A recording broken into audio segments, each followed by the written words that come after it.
And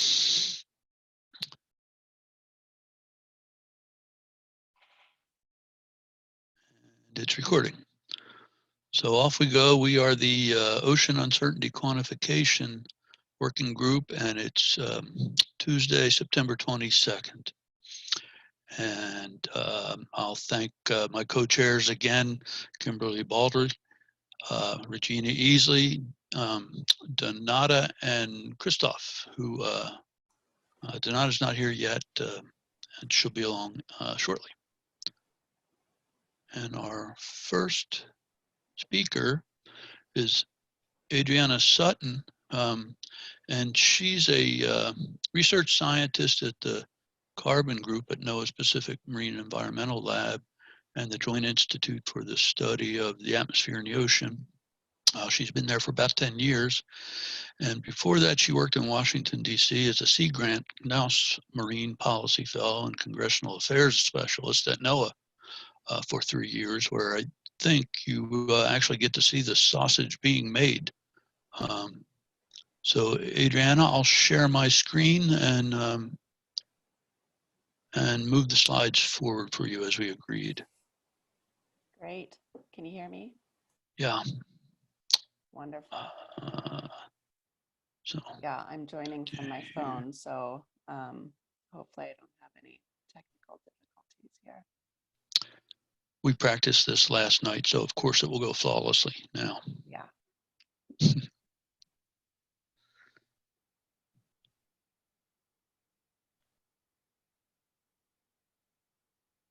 Great. Well, while Mark's bringing that up, I'll just say a little bit more about myself. I actually I'm a NOAA employee now, so I started at PMEL with the Joint Institute, but now I'm a NOAA oceanographer for the last few years, and I lead a network of autonomous CO2 flux and ocean acidification measurements on buoys, and also within the last couple of years, we started doing this on autonomous surface vehicles. And I'll be talking today about work we've been doing to quantify uncertainty in these measurements. Next, please. I'm not an expert in uncertainty analysis, just to put that out there. I've just adopted approaches used, in other fields. So I want to start this talk by just delving a little bit into my role models and what I've learned from them.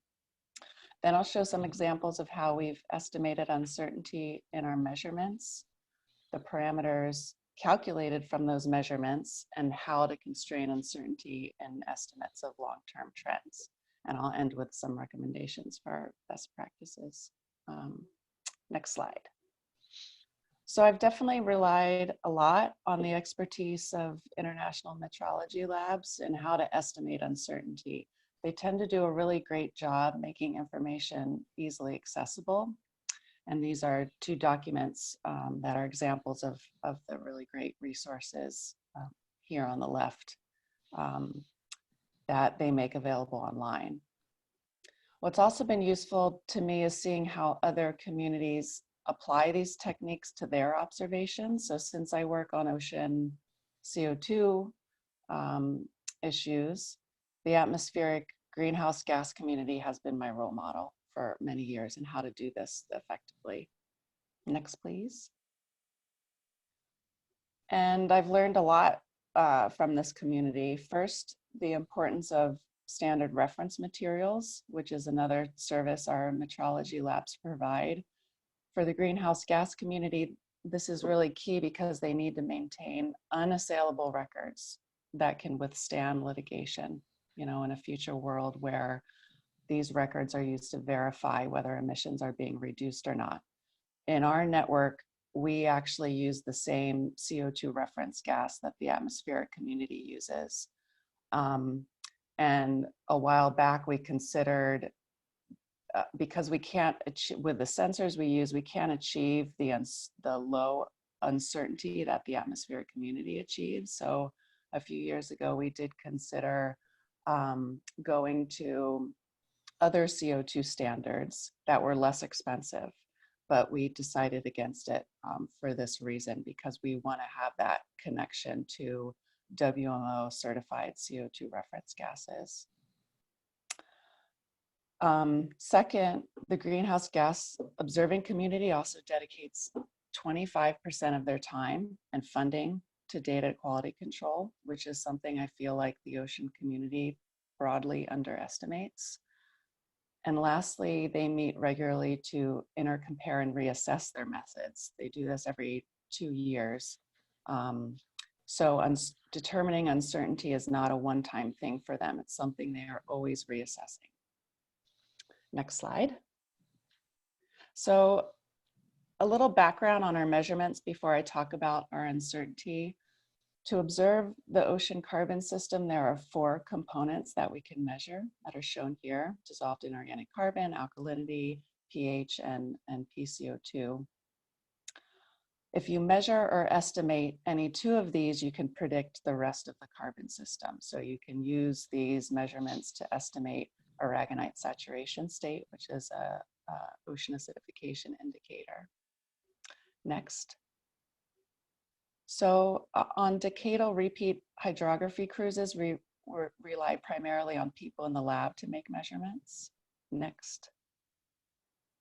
On ships of opportunity, we install semi-autonomous technology that measures surface ocean PCO2, and that's the network shown there. Next. And our network of fixed time series stations are a combination of ship-based sample collection and moored autonomous sensors. There are also emerging technologies like autonomous surface vehicles and biogeochemical Argo floats that are just starting to be incorporated into our ocean carbon networks. And I'll be talking today primarily about autonomous measurements that we make on buoys and autonomous surface vehicles, or ASVs. Next slide, please. So our reality in autonomous observing of ocean carbon is that we can only measure PCO2 and pH on autonomous platforms. That's the column that's shown on the very right. And the variety of sensors available hasn't really changed that much since this article was written 5 years ago. So this is, we're pretty limited in the ocean carbon community on the variety and number of sensors available. But first, I'm going to talk about a technology we developed, we helped develop at PMEL, shown here, listed as the Ceology, but what we call the MAP-CO2 or moored autonomous PCO2 system. That's the system that we deploy with CO2 reference gas for in situ calibration. Next slide, please.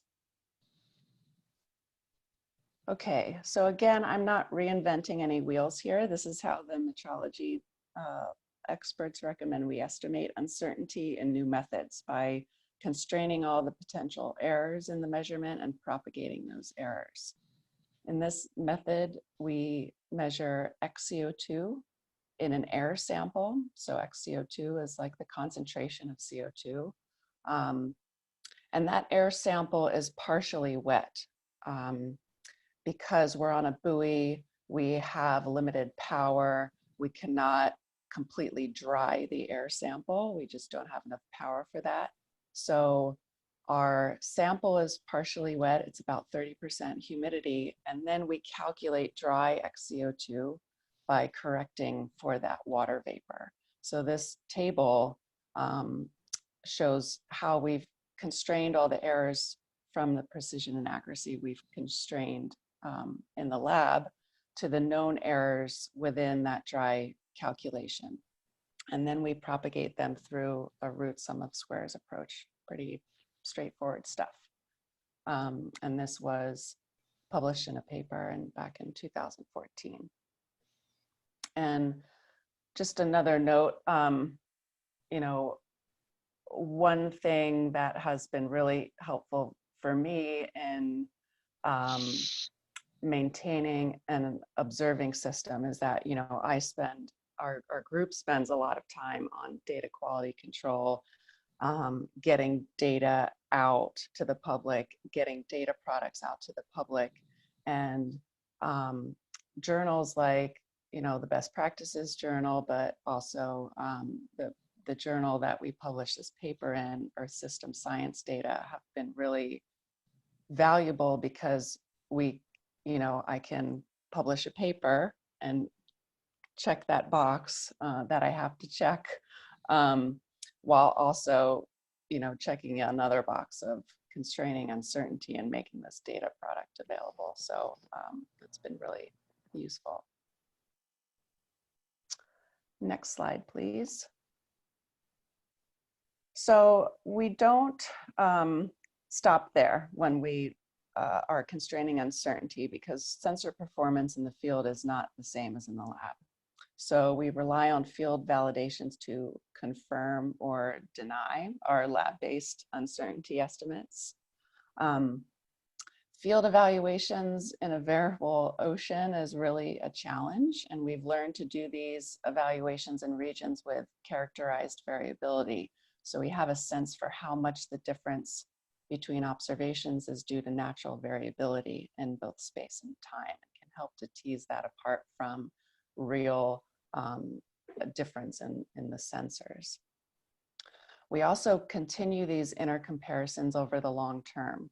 So for example, our sail drone ASV deployments, a sail drone is the red vehicle shown in here. Those deployments are typically going somewhere where there's a buoy with the same measurements. So we carve out at least a day of that mission to sail around that buoy to gather that intercomparison data. It's something that is just part of our best practices.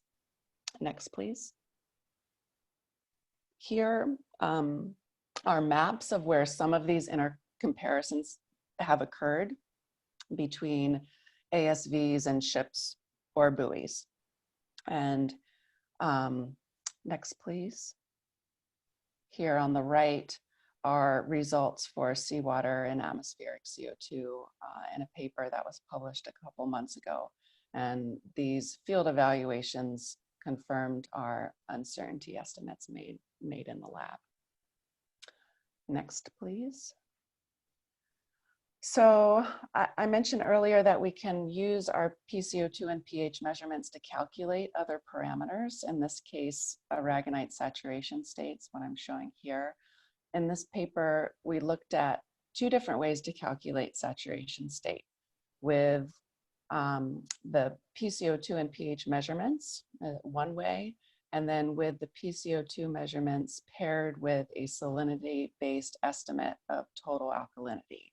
So this table shows both of those methods, including our lab and field-based measurement uncertainties, and as well as the errors introduced by three constants used in the saturation state calculation. So what we found is that since the pH sensor measurement uncertainty is so high, the salinity-based estimate of total alkalinity is a better pair with PCO2 in this case. And it gives us half the uncertainty in the resulting saturation state. And so that's what we used in this paper. Next, please. Luckily, not everyone has to do that error propagation anymore themselves. The program used by the ocean carbon community to calculate the carbon system is called CO2-SIS, and it now includes that uncertainty propagation. So CO2-SIS is available in MATLAB, Excel, Python. It's been written, I think, in R, so it's available in a lot of different forms. And you just enter your measurement uncertainties, and the program will propagate those errors along with the constants you choose to give you an uncertainty estimate for every calculated parameter. So Jim Orr's paper that's shown here has been adopted as a best practice for uncertainty propagation in the ocean carbon community. Next slide. Those CO2-SIS programs need constant reassessing because the community continues to define those carbon system calculations. This working group shown here is actively pursuing several issues impacting those calculations, including the boron to salinity ratio, equilibrium coefficients, and the pressure dependence of constants. So here's another example where uncertainty needs to be constantly reassessed. Next slide. And lastly, there are a couple ways we've applied uncertainty techniques to calculating trends and identifying trends. So first, we want to know whether we can detect a statistically significant trend above the natural variability. So we use a statistical approach that's not new. It's been around since the 1990s. And primarily it's been applied to satellite data, but it is more commonly being used on other observations now too. And it determines the number of years of observations it takes to detect a trend that you define based on the noise and autocorrelation of the noise in the data set. So applying this to our data, we found that it takes a minimum of 8 years in oligotrophic open ocean regions to detect a trend, and up to 40 years in highly variable coastal regions where we have our buoy assets. Next, please. So here are two sites, two of those open ocean sites where we have a time series long enough to detect a trend. And the uncertainties in the trend reported here are based on, again, common regression statistics. Uncertainty results are pretty standard in linear regression statistical packages, but you have to do some digging to make sure that you are propagating measurement uncertainty in those estimates. Next slide. So in summary, don't reinvent the wheel. Let's rely on existing expertise in metrology as well as other observing communities where uncertainty best practices are well established. Invest enough time in data quality control. Giving uncertainty enough time and attention will be one of the first things to fall off our plate if we don't invest in it. Also, pay attention to all the potential errors impacting measurements or derived products by propagating all errors and being transparent about those. Invest time and attention to field evaluations, which can be tricky. They require a lot of planning and a lot of analysis, and constantly reassess your measurements and methodologies. So build in that reassessment into your process as well. And that's it for me. Thank you. Thank you, Adriana. Very interesting. And I've actually helped to deploy one of the buoys that you have here in the mouth of the Chesapeake Bay. Yeah. And does anyone have any questions, or I'll go on with one? I have a question. It's Christoph. Adrian, thank you very much for your excellent presentation. I have a question in regard to the variability and to what extent you need to check the noise behavior of the individual sensors. I think during this intercomparison experience, you have the chance to compare the, so to say, self-noise of the sensors. Is this something that you have been working on? Maybe I missed that point simply. Yeah, noise of the sensors, we primarily assess in the lab. All right. In the field, there's so much other forces at play that, at least for our sensors, it's really hard to tease what is typically smaller sensor noise from the environmental variability in the ocean. Okay. And so that was typically a lab endeavor for us. All right, thank you. Yeah. Along those same lines, the natural variability, spatial and temporal, in the vicinity of the buoy, I suspect is larger than accuracy and resolution of the measurements of the buoy. And what I'm wondering is if the uncertainty of the measurement, once you consider that natural variability, is probably larger than what you would get from the metrological evaluation. Yeah, Okay. yeah. There is, so one benefit that we have had in our field evaluations is that our moored autonomous CO2 system and the same system that we deploy on autonomous surface vehicles like the sail drone, we measure both atmospheric CO2 and seawater CO2 with the same sensor.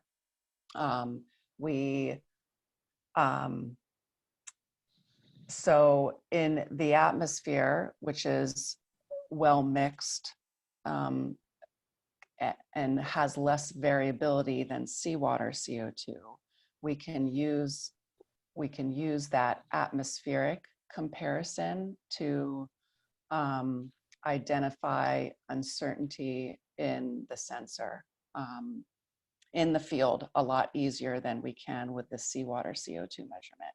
So we rely a lot on that as a clue to whether our system has a bias or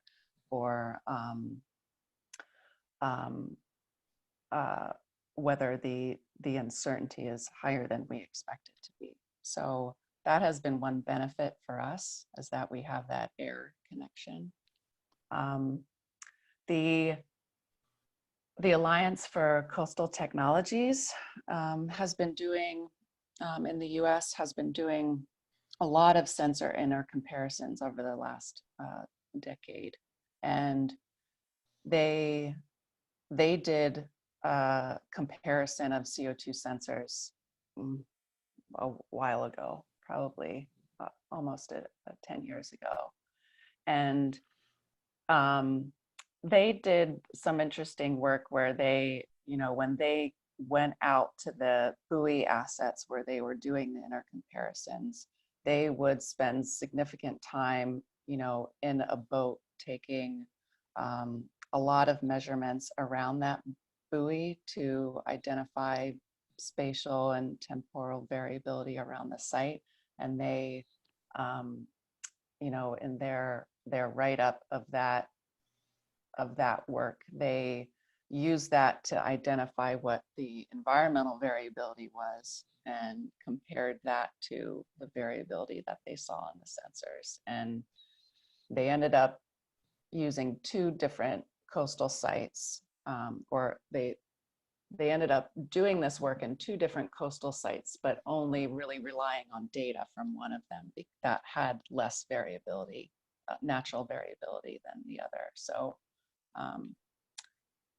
it's hard work and it's very site specific. So, and also asset specific, how much time and money do you have to do these field inner comparisons is going to drive how you design it too.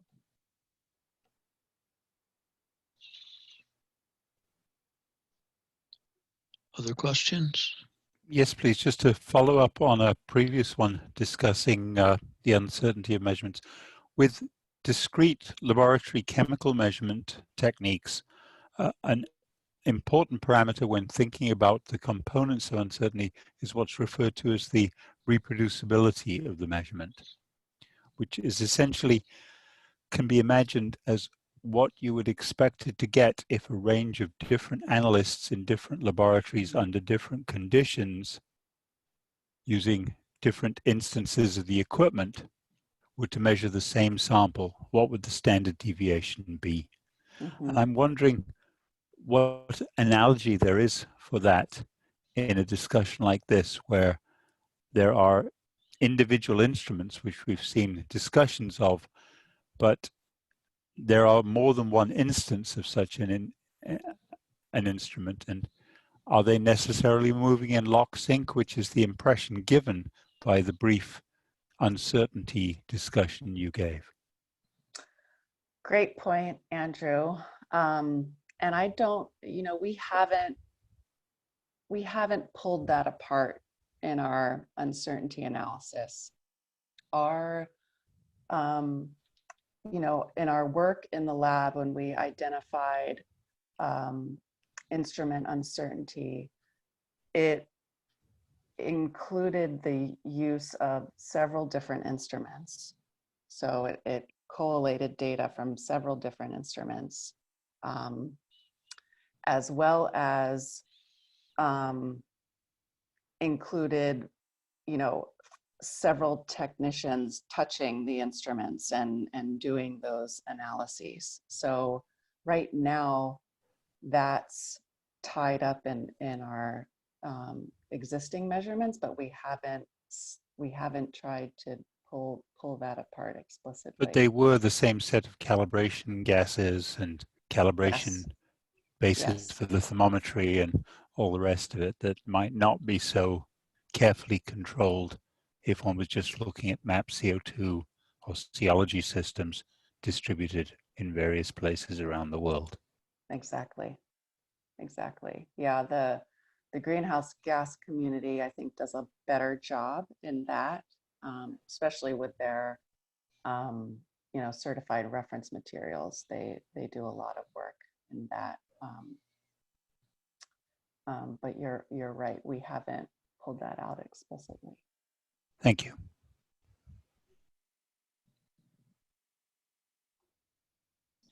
Are there any other questions? Okay, hearing none. Adriana, thank you very much for your time. I appreciate it. We're all very appreciative of your time and effort for this. Yeah, thank you. We'll move on then to our next speaker is Brian Emery.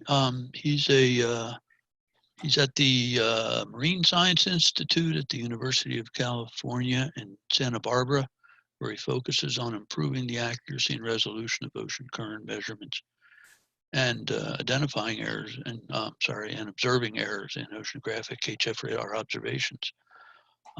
Brian, you should be able to share your screen, and there you are. Very good. Okay, good. So, see, make sure I'm unmuted. That's good. You're good. There we go. I actually have control of my screen as well. I just want to say thank you, Mark, and to the other session leads as well for putting this together. I'm watching these talks with great interest, and I'm quite excited to be here. There's a lot of overlap in my science goals and interests with kind of what's being discussed here and the kind of objectives of these groups. So my name is Brian Emery, and myself and my colleague Leib Washburn, Professor Leib Washburn at the Marine Science Institute at UCSB, we did this paper and where we're looking at the uncertainties in HF radar. So these are coastal HF radars, which I'll discuss.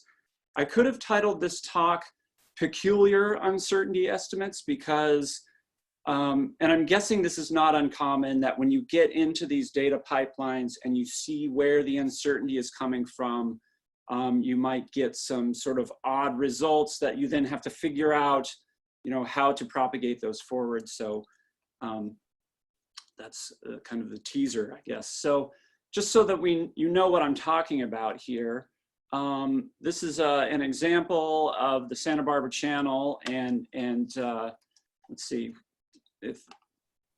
So this channel entrance is about 40 kilometers to give you kind of a scale. I mean, you guys are all thinking about big ocean stuff, but this is coastal HF radar. And so these things are actually land-based. Each one of these triangles operates one of these systems, and this is a typical product, right? So this is an hourly snapshot of the surface currents, total vectors, and I've got kind of an example application here as well, which is, there was an oil spill. We were trying to take these Eulerian measurements and turn them into like a Lagrangian measurement to figure out where the oil was going.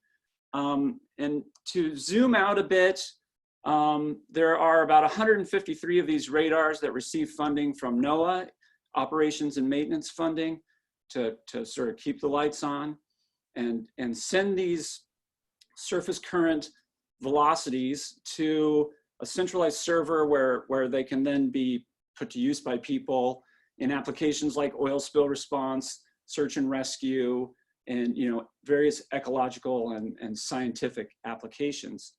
So to motivate this, I think this group understands the motivation, but it is perhaps unusual to have your users publish in papers quotes like this, where this is a paper where they're taking these surface currents and assimilating them into models, and they basically say we need better understanding of the errors or the uncertainties. There was a 2005 paper as well where they were looking at the Coast Guard search and rescue tool, and they're basically saying, look, HF radar people, you need to understand we need uncertainty estimates. So the users are telling us that we need this. We look at our data, and we published this in 2007, an example where we were doing some comparisons with drifters. And sometimes, the HF radar, which are these vectors, and the drifters, which are these, they're sort of pointing in the same direction, and sometimes they're perpendicular. And so this is one of my motivations to understand, okay, how do we partition this? How much of this is natural variability in the scales that you're measuring? And how much of this is just errors or uncertainties in the HF radar measurement? And I kind of understand I'm mixing terminology a little bit, but I think I can clarify that in a bit. So the remainder of the talk, I'm going to talk about how these things work, just enough to explain what we've done in terms of estimating these uncertainties, and then what we did to evaluate them, and then sort of what I think the next steps are, at least. So this is an example of one of our field sites. This is on San Nicolas Island. These things are, we call them radars, but they're actually radio transmitters. If your FM dial went all the way down to 13, they would be at about 13.5. They send radio waves out. This is the transmit antenna. The radio waves go out in what's called the ground wave propagation mode. They sort of electrically couple with the sea surface, which allows them to get over the horizon. As much as, depending on the frequency, 200 kilometers. The ones that we operate are more like 60 to 100.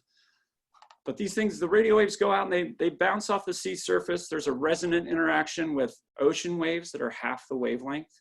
And because the speed of the ocean wave is a function of its wavelength, those ocean waves have a certain speed that they're supposed to be traveling, at least the component, perpendicular to or along the line of sight of the radar.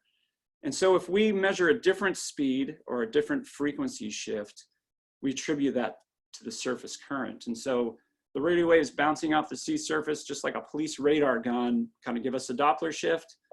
Those signals are received on this antenna. I'm assuming you can see my mouse. But this is actually 3 antennas. So we've got this monopole, which is omnidirectional. In this box, we've got orthogonal loops. And so the Doppler shift, it's fairly easy to accurately measure that, right? It's this isn't a big part of the paper. The methods for doing so are fairly well understood. We used basically a formula out of a statistical toolbox that takes a continuous measurement like the velocity and discretizes it. You get an uncertainty associated with that. So this is a small part of the signal. The currents are typically in our area 20 to 50 centimeters per second, and the error is 1.2. Depending on the radar processing parameters, the signal processing on the radar can be much smaller than that. So it's a very small amount of a small fraction of the velocity signal that we're looking at. Range is actually similar in that it's the signal that goes out is chirped, which means a frequency sweep. And so it's actually a frequency difference as well. And so on a 60, 10, anywhere from 1.5 to 60 kilometer range measurement, the uncertainty is about 0.5 kilometer. So it's also pretty small. Turns out what the hard part is this direction uncertainty. And so to explain that a little bit, we'd have like a hypothetical radar site here at the yellow triangle, and we're receiving kind of range gated signal from everywhere in this arc. On the monopole, if you look at the directional response of the monopole, it's omnidirectional, right? So that means that signals sort of coming from any direction looks the same to the monopole. And so we use the directional properties of these loops, which I'm showing here. These are what we call the antenna pattern.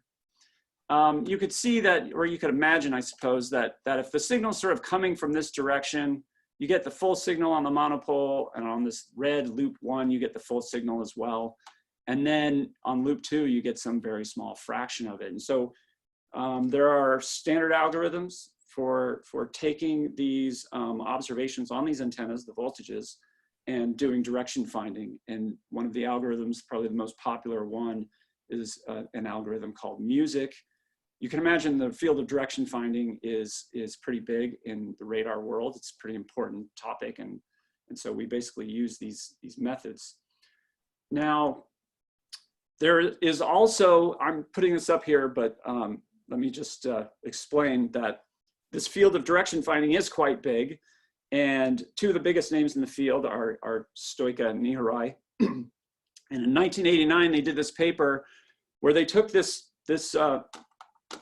direction finding method, MUSIC, and they said, okay, well, what's the error variance of the result that you get? So they sort of did the heavy lifting for us, right? And this is the heavy lifting.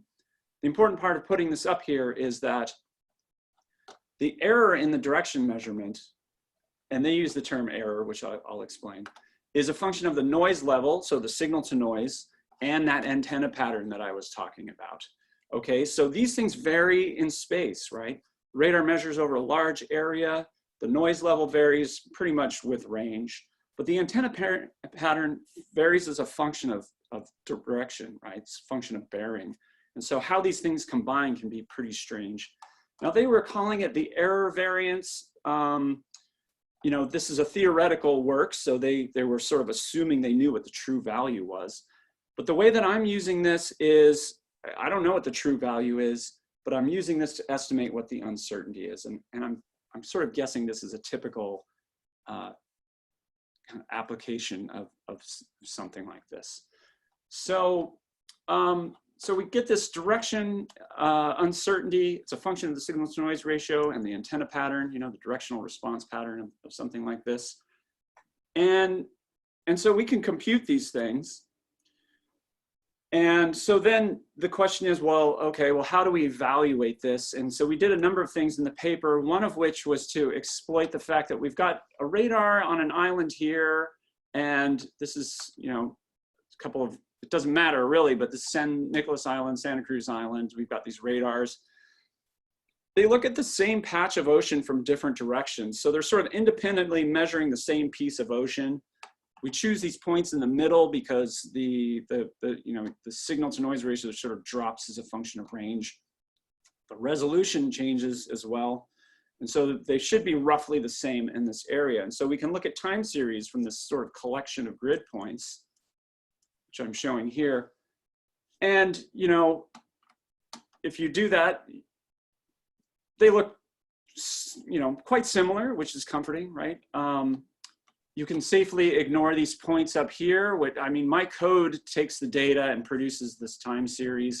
The operational code actually has really good tools for removing backscatter from ships, which mine doesn't, so that you just, just pretend like this isn't up here. But the important thing is, okay, these look similar. Now, this is in centimeters per second, right? So this is velocity, but I'm going to take those bearing uncertainties and put them on here on the same scale.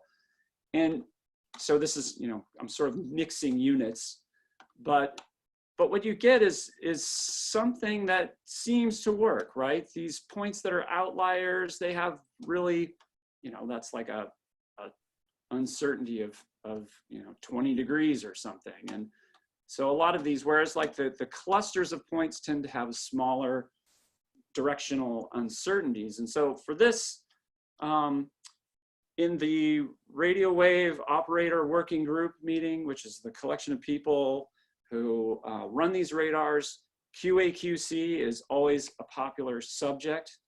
And there's kind of an interesting overlap between quality control and uncertainty estimation. I really like the idea that this is the quantification of doubt, right? So basically taking that idea and saying, okay, well, I've got 2 time series at the same place, I can do comparison statistics. And if I just throw all the data in there and compare them, I can do the RMS difference. And you start off with like 15 or an R squared of 0.6. And then I start throwing out data depending on this bearing uncertainty. And as it sort of, I start throwing out data, more than 6 degrees, like if the uncertainty is greater than 6 degrees, throw that out. What you see is, start throwing out a lot of data, but the RMS difference decreases, the R squared goes up, and it's sort of suggested to us at least that there's some actual information being produced by this uncertainty estimate, which is useful because previous efforts to evaluate uncertainties provided by the manufacturer I was not able to demonstrate that. Others that I've talked to similarly could not. So it seems like these estimates are actually producing value. So the reason I say these are peculiar is sort of shown by this figure. If I take each one of those observations and I plot the uncertainty and direction as an actual patch, right? So all of our radar measures on a range and bearing kind of polar grid. The uncertainty, and I've subsampled this by a factor of 10 so you could actually see what's going on. You can kind of see, well, sometimes these observations the location of the observations is fairly well known. Sometimes it's not so much. And some of these, 30 degrees or something it's tantamount to saying, somewhere in this area, there's a current that's about 30 meters per second, 30 centimeters per second. But, there's a lot of doubt in that spatial location. And so, that's what's peculiar about these observations is, the velocity quite accurately, the range quite accurately as well, but sometimes the direction is very uncertain. I should say on average, at least for the paper, the data we used in the paper, the uncertainty in direction is only about 3 to 4 degrees. So these are sort of the large outliers, but because of the way I've plotted it, they sort of dominate the figure. So the conclusions of the paper, which I sort of just stated, were that there's a lot of uncertainty in the bearing. That's where most of it is. It sort of works as a thresholding metric. And I think, there's a lot of discussion in these groups about data pipelines and understanding the uncertainty at the sort of entrance or the beginning, and then moving that all the way through. And so what I've got is really just a partial solution, right? I've looked at the radial components, and users use the total vectors. And so propagating that to the total vector level is something I haven't figured out how to do. It seems like at least the off-the-shelf tools, I should say, that take our radial component data and produce total vectors, they're set up for uncertainty in the velocity. They're not set up for uncertainty in the location of where the velocity is. And so, perhaps somebody out there has an off-the-shelf tool in mind, but I haven't been able to find it. So I'm sort of not in the position of providing recommendations as much as receiving recommendations, I think. In terms of best practices, this is still basically a research product. It's not running on anybody's systems operationally. It would take kind of HF radar community consensus to sort of make that happen. And the questions I have are if we do propagate this through the total level, what exactly does that need to look like? Sometimes it seems like they want data covariance for example. And so that's about all I've got. Thank you very much for listening. Thank you, Mark, again. Thank you, Brian. Very enjoyable. I neglected to say, folks, that if you have questions, you can put them in the chat box if you like, or speak up now. Any questions? I've got a bunch. I have a question, Mark. Yeah, Shane. Brian, thank you very much for your very interesting talk. Do you have, do you know how your uncertainty estimates are going to be used, or what is your plan to actually use those estimates into looking at derivative quantities such as transport, or what are the applications right now of that estimate you're trying to obtain? Well, that's a very good question. I mean, that's kind of the ultimate goal, right? Is to take uncertainties in the velocities at the total level, and you know, and take it, and then the applications that people use the surface currents for, like an oil spill response, or like the search and rescue tools, or, you know, looking at connectivity between marine protected areas. You would think they could take some uncertainties and use those to, you know, help them understand the science questions that they're getting at. And so as of now, there aren't any applications of it. It's this paper came out last year, and that's kind of the next step, right? Get this to the point where it can be used in applications. Yes, so I've never looked at, you know, HF radar data, but I believe it's an observing system and it's widely available. Do the products come with any uncertainty estimates besides what the work you've done? No, and I mean, they don't come with this either. And I should mention that, yeah, it's an observing system. The data is all available.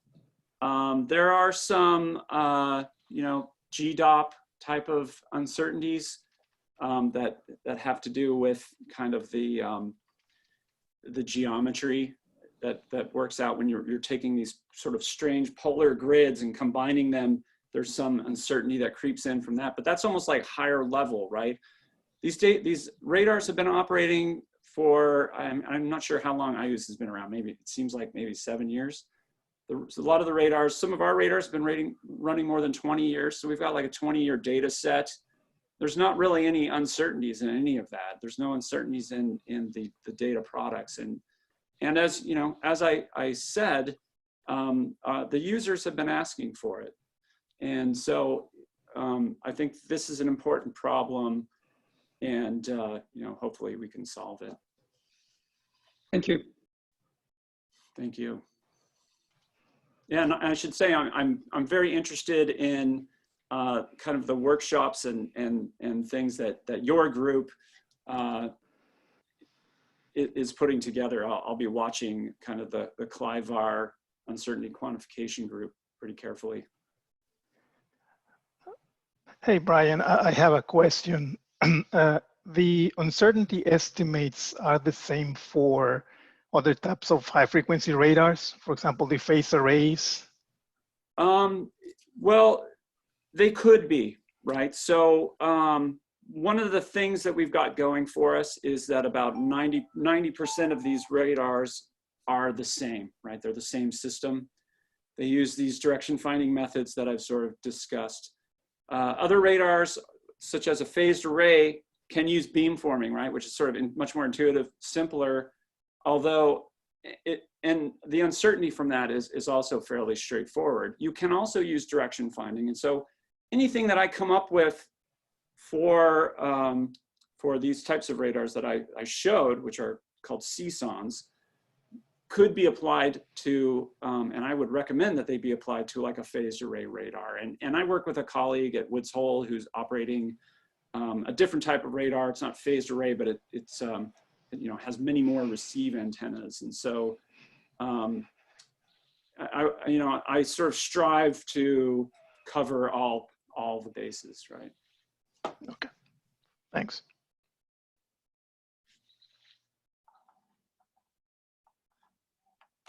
So I enjoyed the quote that you showed where someone writing a paper said that we need to include uncertainty. I think it was from 2002.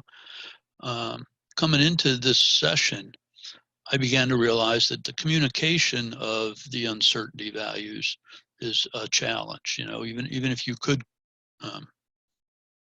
produce an uncertainty quantification evaluation to your satisfaction, it would be very challenging to convey that to others so that it's effectively used. It could be misconstrued to your disadvantage, I would say. Yeah, I was sort of thinking on the way in here, you know, what do people usually do? It seems like the type of inner comparison that we've done is not, or is kind of typical of how people, you know, you produce an uncertainty and then you have to assess it somehow, right? And so that you can actually believe it. And it seems like that's the type of thing that other people do. But, you know, perhaps there needs to be like you said, a best practice for communicating the uncertainties, right? Or for producing the uncertainties, perhaps. And you can even take that thought one step further and have a concern that if you spend a lot of time trying to show all the ways this data can be wrong, your HF radar community may treat you like a pariah. Well, they might do that anyways. But.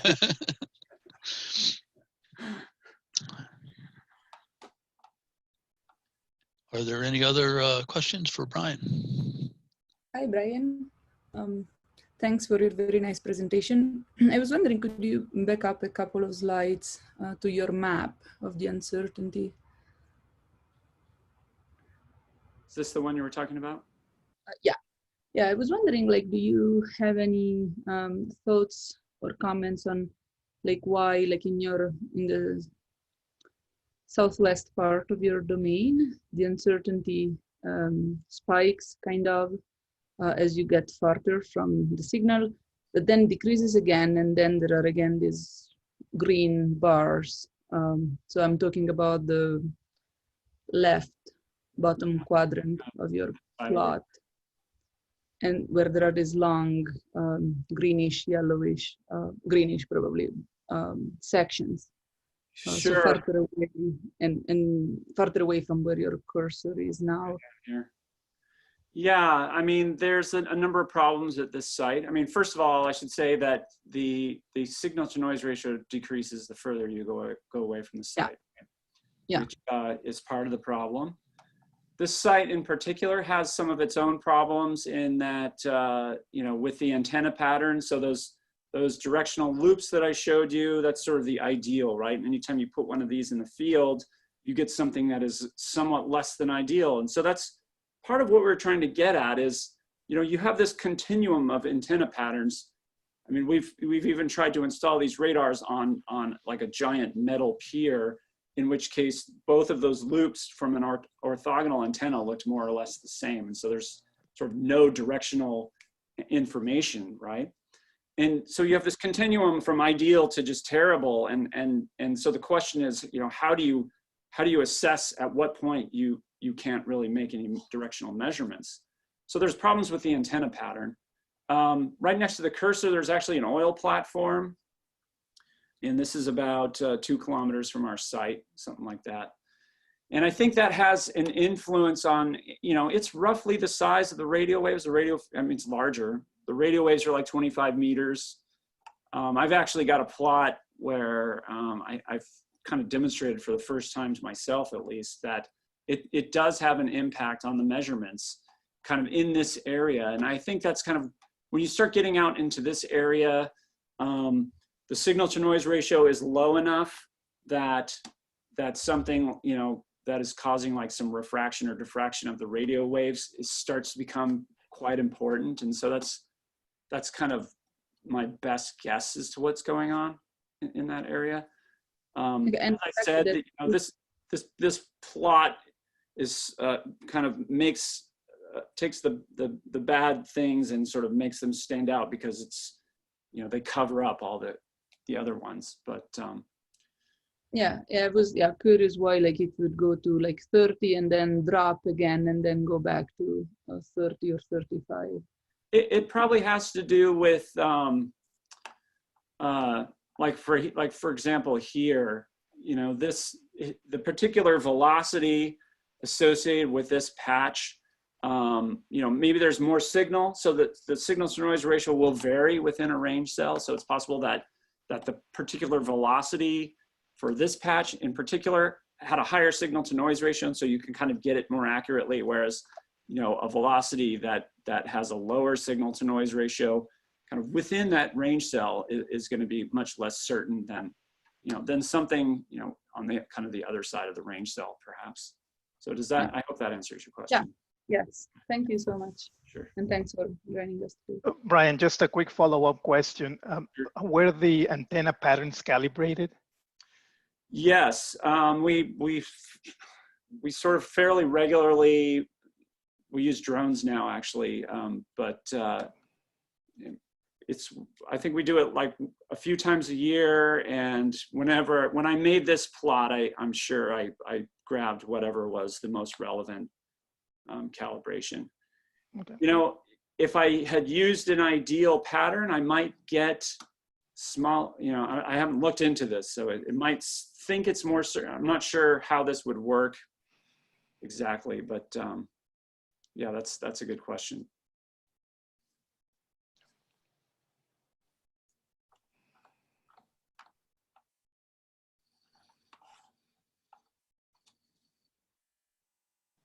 Are you talking, Mark?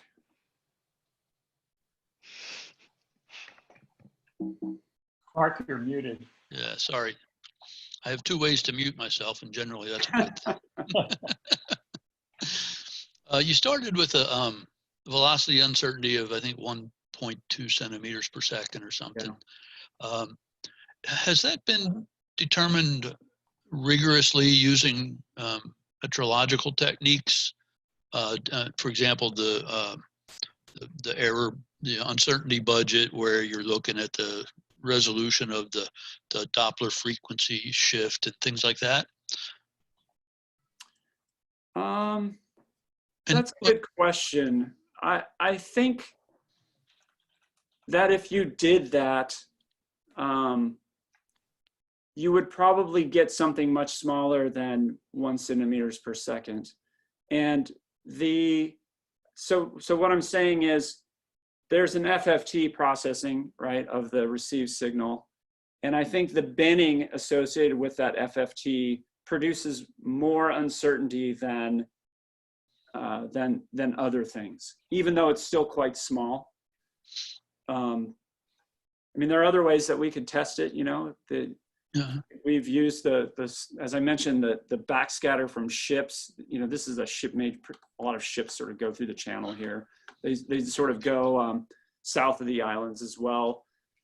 We can get the speed of the ships directly from an AIS, and we could tell you, you know, how accurately we could measure that. And my guess is be more right around the same. And my sort of intuition is that it's a small part of the error compared to something like this, the spatial uncertainty.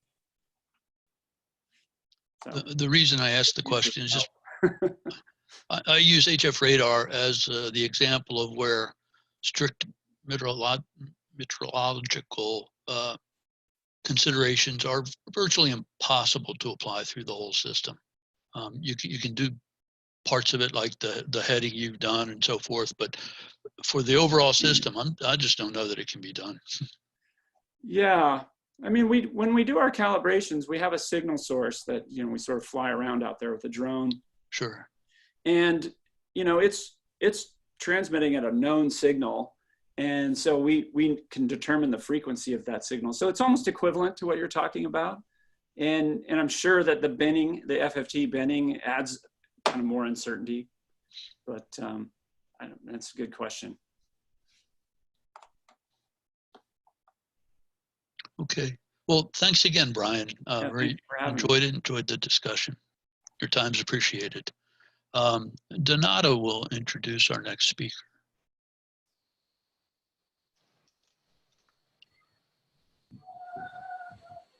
I think. It's my great pleasure to introduce Matt Mazalov.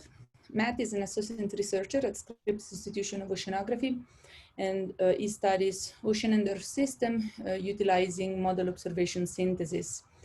He's producing also regional ocean state estimates.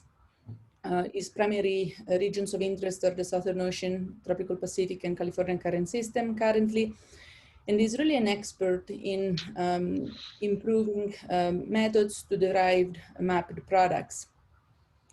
His research interests include different processes and a broad range of topics, including Earth exchanges, carbon cycle, ocean circulation, and the dynamics that governs this circulation. Today, Matt will present to us about uncertainty quantification in mapped products. Thanks, Matt. Thank you. I'm gonna go to presenter mode, but when I'm in presenter mode, I can't see the. Oh, we're seeing you. Okay, yeah, now we're seeing you. Can't see the list of. But what I wanted to say is that please just interrupt me or speak up. I kind of wanted this to be a bit of a discussion about. I've been chairing the SEUS Southern Ocean Observing System Design working group, and I've come to learn that uncertainty quantification can mean different things to different people, and so I think it's good to have a discussion to all try to get on the same page and understand that there's, as was discussed yesterday, there's different levels of products that go out there, and there's the raw data and the mapped products and different types of mapped products, and each mapped product has a different goal, and so there's many different forms of uncertainty. And so just as Mark mentioned last time, communicating uncertainty in the last talk, communicating uncertainty quantification is a real challenge. And so my talk might sound kind of pessimistic and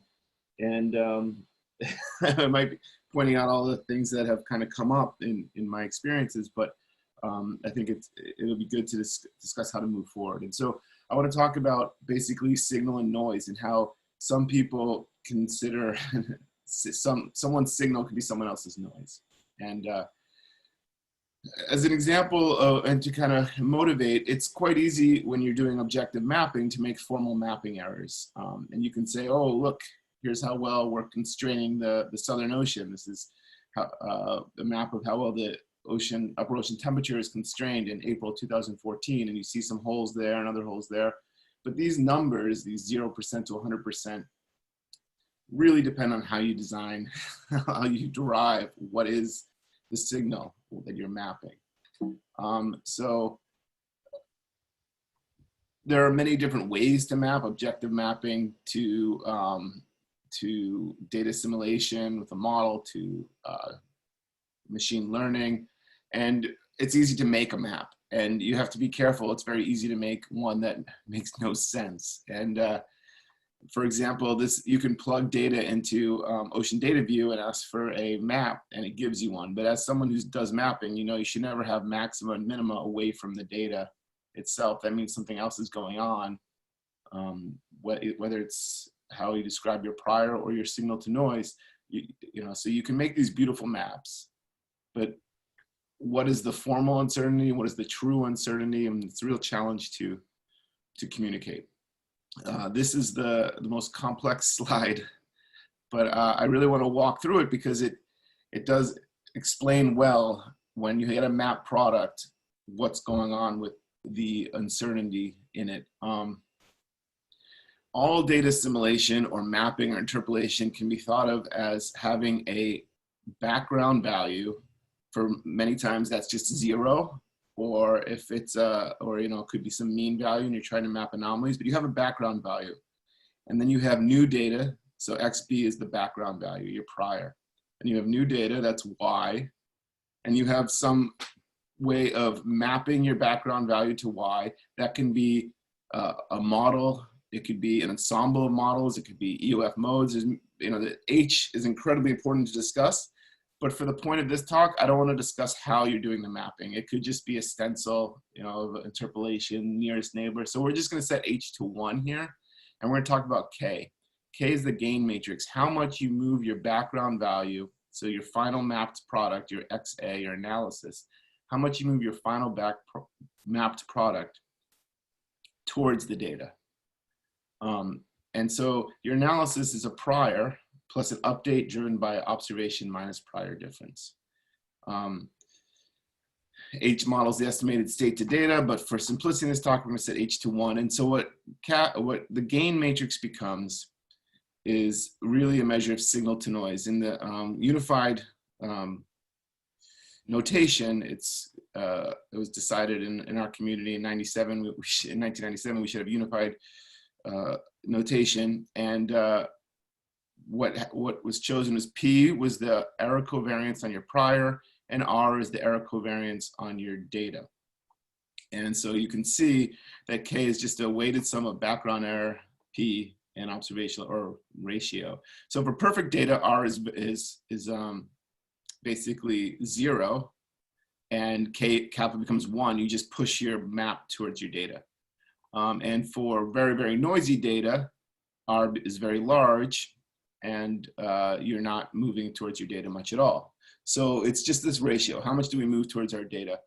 And remember, these are covariances throughout your map. So they're very important for how you're propagating your signal away from your observation point as well, whether it's in space or time. So a user, a map maker, has to decide the signal to noise ratio, this kappa. And it's almost always assumed when people first start doing this that R is the data error, right? So what we hear about in the talks about, looking at CTD sensors, what's the error in the salinity? That should be R. But in reality, that's not R. That never is what goes into R in practice. And so this is what makes everything so complicated in the field of mapped data. What actually goes into R is the data error plus the omission error, what you're not trying to model. So there's so many signals in the ocean, and you may not be trying to model, say, the tides or the internal waves, or even the submesoscale or the mesoscale eddies. And so your R is then going to capture all that signal. There's also just error in how your model models things. So for example, the last talk was HF radar. That's a surface current. What model actually has a surface current? It has a current that may represent 0.5 meter or 1 meter. It may not have a wave model with it. So what exactly is the representation error between the model value and the surface currents coming out of HF radar or SST or any of these other fields? So there's always some omission error. There's always some signal omitted. And for some fields, the data error may dominate. There are definitely some, but for most mapping, the omission error is actually the larger error. And uncertainty quantification methods being developed to look at mapped products and how well we know mapped products almost always ignore the omission error and or the representation error. But so they're moving signal. So if we had a perfect model, H was perfect, all the ocean signal would be in P, and all the observational uncertainty would be in R, and our world would be much simpler. But that's not what we do. We end up moving some of the signal that's in the data, that's in the ocean measurements from P to R, and make our maps look less uncertain. And so for every map, if you're aiming to get the internal waves, you might have most of the signal in P. But for others, if you're just trying to get the very large scale, most of the signal might actually be in R.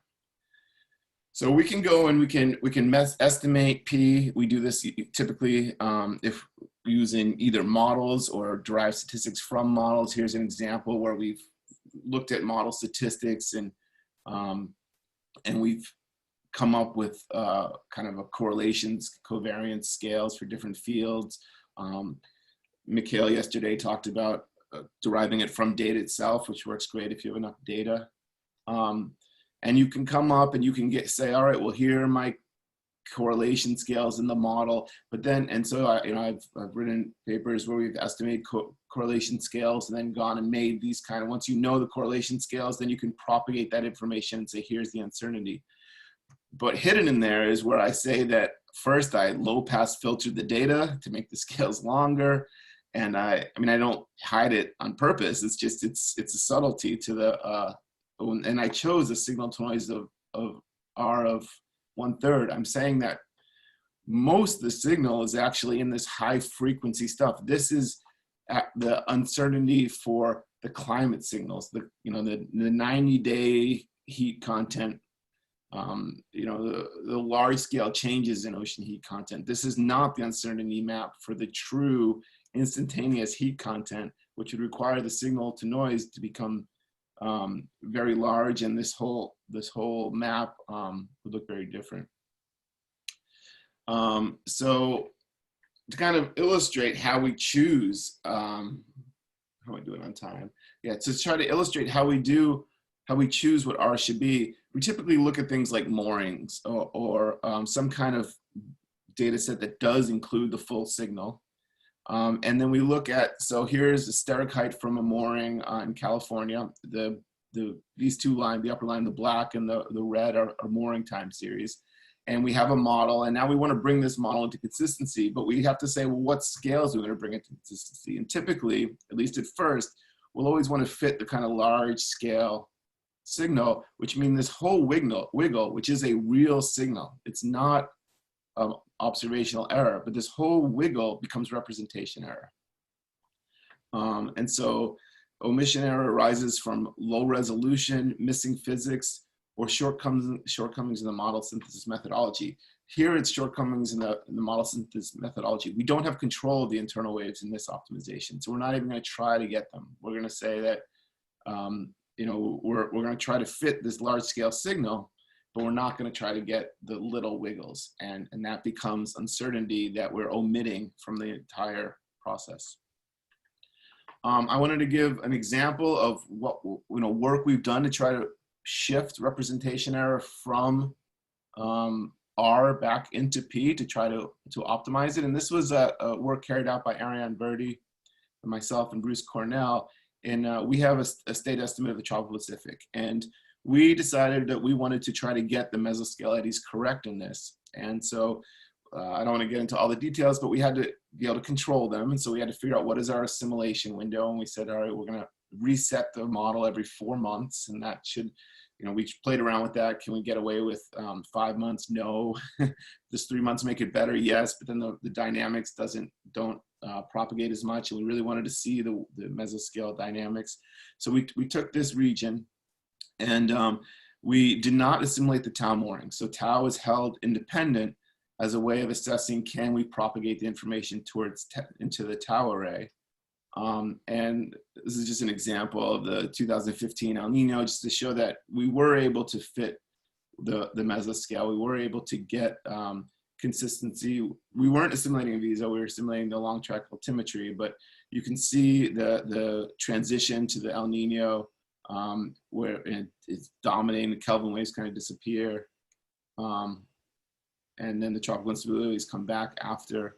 I won't go into too much validation, but this is a 2010 to 2019 product, and I have much more validation, and this is available online if anyone would like to use this state estimate. But the point here is to talk about the fact that there are other products, right? So if you, how do I get the next slide? Okay. If you want to go and look at what's happening during this 2015-16 El Nino, you can go and download the Argo, the Remick and Gilson Argo product as well. There's other products, and you can see, so here's our state estimate is the blue line, and the Remick and Gilson product is the black line, and they track fairly well. So on these large time scales, these large seasonal scales, the ocean properties, the salinity, temperature, this is upper ocean salinity, top 300 meters. The depth of the sigma 25 isopignal. I know I'm going a little fast. I guess I had more material than I thought. But the depth of the isopignal is changing. There's a huge shift in the region. This is the box that we're looking at this. So there's this massive redistribution of water. And by doing this with the data assimilation, we can look at also things like the velocity and the momentum and heat budgets and understand this. But we also have the dynamics. So we can say, well, how well are we fitting the tau array on the short time scales or the large time scales? So again, we did not assimilate the tau array, we just assimilate all the Argo, and we see that we track it on the large scale very well. You can see that just with your eye. But what about if we separate this into different time scales? So now this is where we get into comparing what happens when you do, say, a monthly climatological time series like Remick and Gilson versus add dynamics from a state estimate. And so qualitatively, you can see that they're both tracking fairly well. But when you look, and so this is a difficult plot to look at, but this is the RMS difference. And so each of these dots represents one of the tau moorings. And the RMS difference to the tau mooring is shown in color. And so here, yellow means you don't fit the tau mooring well, and blue means you do. And if you look at all time scales, you see that both Remick and Gilson and the state estimate do fairly well. It's fairly blue, and you can just see that from this plot as well, you know, that they're tracking well on all time scales. But if you separate the low frequency and the signal, this is greater than 100 days. This is what is really trying to be captured by Remick and Gilson and the state estimate. They both do fairly well. I mean, they both do really well. In some places, the Remick and Gilson does better. In some places, the state estimate does better. But what we're trying to do by adding in the dynamics is to get more of that signal in. And so when you look from 20 to 100 days, you can see that they're missing a lot of the signal 20 to 100 days. And there's a lot of yellow. There's a lot of additional information from the tau mooring that we're not capturing in our maps from 20 to 100 days. And when you get to high frequencies, it's much worse even. I mean, Remick and Gilson has nothing less than 20 days. Of course, it's a 30-day product. State estimate has a little bit. But really in the interim from 20 to 100 days, we are starting to pick things up. And so the lesson here is that map products can be pushed towards reducing the omission error, and we can design an experiment to try to capture the full signal. But even here, where we really pushed to get the 20 to 100 days, we didn't get anything less than 20 days. And we would really have to design a very different experiment, different optimization setup to get less than 20 days.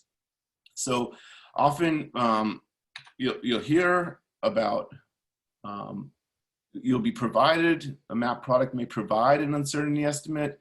You can do that through the formal mapping error by looking at that gain matrix K. But you can also look at the cost function that they're assimilating. So the model simulation, when we run a model simulation, it's a hypothesis of reality. And we have a cost function, a model data misfit, that is the probability that that solution is true. And so one way we've been trying to get out certainty is to run an ensemble of simulations, and then we consider the ensemble spread weighted by the cost. I think this is a promising method. Patrick Heimbach talked about some other methods yesterday for assessing uncertainty of quantities of interest. But the take-home message here is this cost function still is being weighted by, this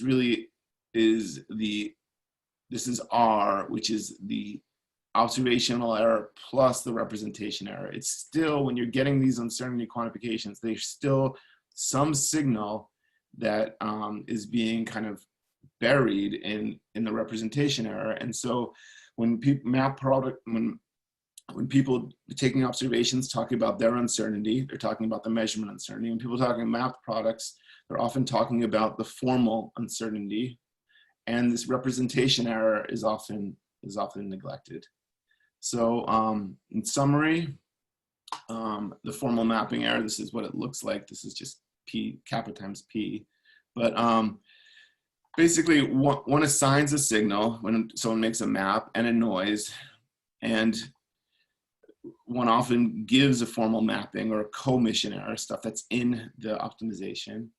And the data error and the representation error are kind of lumped together. And so there's this intermediate step that we need to discuss as a community on and learn how to communicate between and how to handle this in order to make useful maps, useful uncertainty estimates of our map products. So we were asked to give a recommendation. Mine is that uncertainty quantification can mean different things to different people. There's a signal we're trying to estimate, and there's an error in the data, but there's also an error in the mapping method, representation error. And my recommendation is that ocean reanalysis, 10 years ago, ocean reanalysis were pretty bad. And people did not take them very seriously. They've become incredibly skillful over the last 5 years or so. I mean, you see really impressive ocean reanalysis products coming out. And I think it's very promising. The atmospheric community has had great reanalyses for years that they've found useful. I think the ocean reanalysis community has come a long way, and we'll start using these much more.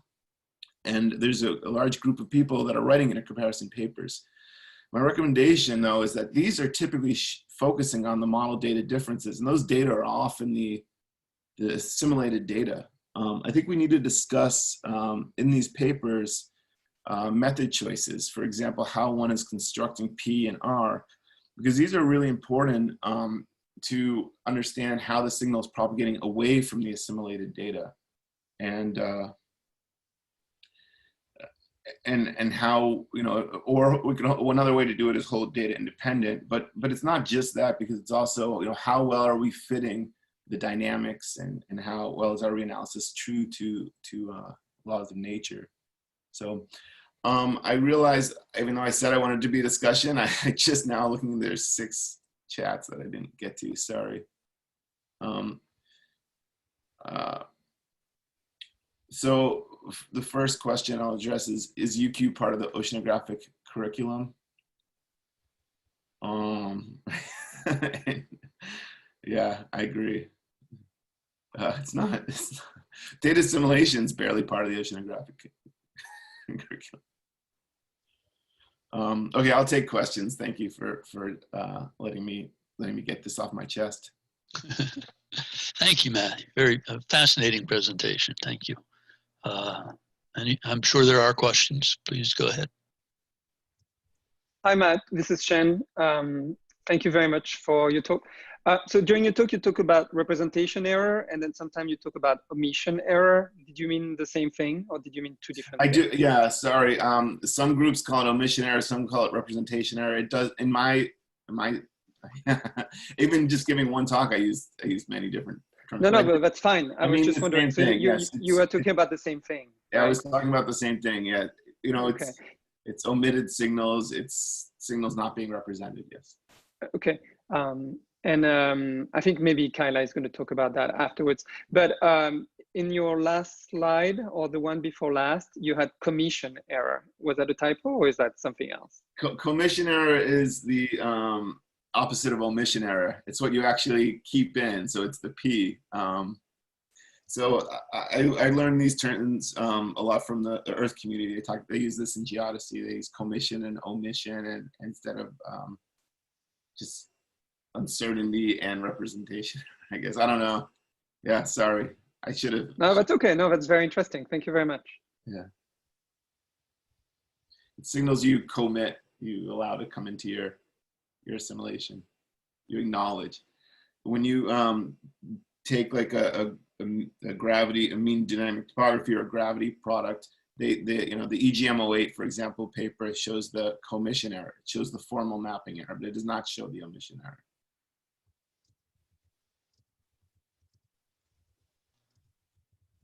So Matt, the mapping error or the commission error is like the model data, I guess, misfit, like just the difference that's usually reported for simple interpolation products? Or yeah, but it's weighted by, so you only expect the model to come within the data to a certain extent. And so if you're within that extent, you may say, I'm completely consistent with the data, but that's not just the data error, that's the data error plus the representation error. So the formal mapping error feels both those. And so the formal mapping error might say, my error is, I don't know, for sea level, 1 centimeter or something. But really it's been downweighted because it's been, it's not just the error of, say, you might say the altimeter is a 2 centimeter error, but there's also barotropic waves in there that I don't want to get. So I'm going to give the altimeter a 4 centimeter or something like that. You might increase it, and it's kind of artificial in terms of what people want, but it's what you would count as being consistent. Yes. Yeah.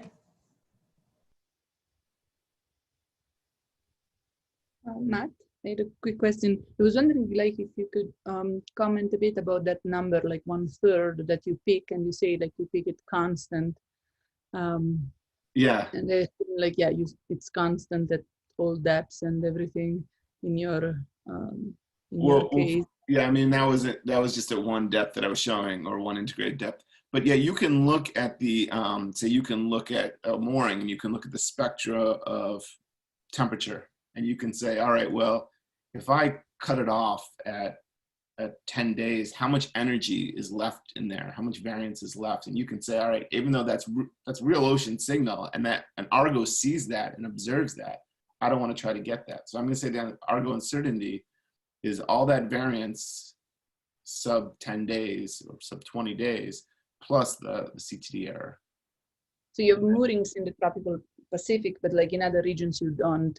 And at that point, like you don't have as many moorings as in the tropics. So how do you go about? Yeah, I mean, you just project, right?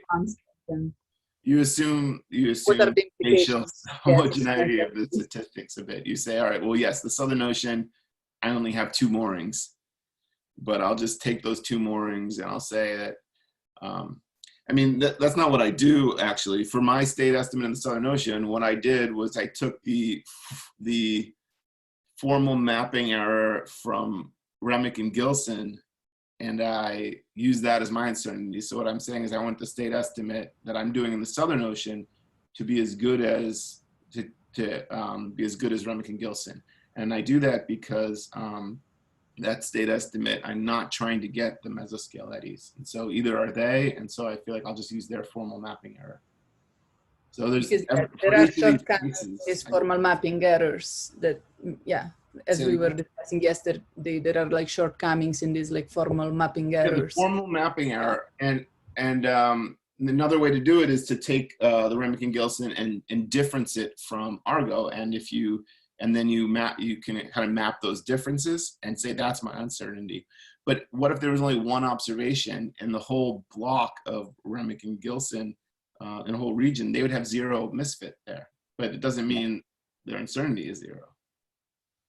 Yeah, and that's why I was wondering, like, what are the implications of the fact that you have to come up with a number, but it's not that easy. So if you're starting from complete scratch, say you're asked to assimilate pH, and you've never done that before, and you have no idea what the pH representation error statistics are, what I'll typically do is run a model at as high resolution as I can for, say, 10 years, remove the seasonal cycle from the pH, look at the standard deviation of the pH, and multiply it by a number, like 0.7, because 0.7 squared is 0.5. So I would say I'm trying to get 50% of the variance in pH. I'll just do something ad hoc like that as a first go. I mean, I'll iterate on that as the optimization goes forward. But you do that because you say, I assume that the variability in my model is representative of the variability in the real ocean, that the fronts are in the right place, and that's where it's highly varying. And so if I pretend that the variability of my model is the same as variability in the ocean, and I say I want to get 50% of the signal, then I'll just use that standard deviation times 0.7 as my representation error as a first go. Okay, so this is, that's another point. That is an iterative process in which you can kind of. Yes, you definitely you always look at your residuals and you iterate and you try to figure out what the uncertainty is. And I think that product itself is very valuable. And I would love to work more on that. One theme, I know it's 9:30, so I'll just finish up with one theme, is that we've always had the mantra, hold the models accountable to the data. We're, especially here at Scripps, we're very data driven, and we're always comparing our models to the data. But what I would love to be able to do is hold the data accountable to the models as well. And to do that, you actually need to have really good uncertainty estimates of your models, so that you can say, you can look at your model minus the data divided by the model estimated uncertainty, and that is the probability that that data point and that is legitimate. And as the observing system grows and we end up with billions of observations, we can't visually QC every one. But if we had models with, even if the models weren't great, but we really had good uncertainty estimates of them, then we could use them to help prioritize where to look at, where to start visually QCing the data. So I do spend a lot of time looking at the misfits to the model, and if I find 100 that I think are questionable, I'll contact the data people, and they'll come back and usually say, oh, 100 of them are fine. Occasionally they'll say 99 were fine and you found one, which keeps me going. But when they come back with 100 are fine, that means I need to change my estimate of model uncertainty. So it's kind of an iterative process there too. But I feel like there is a lot of potential as the models get better and we start to understand their uncertainty better.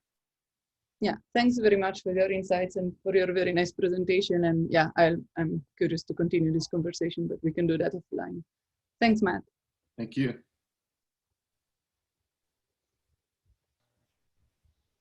And Donato will introduce our last speaker for this session.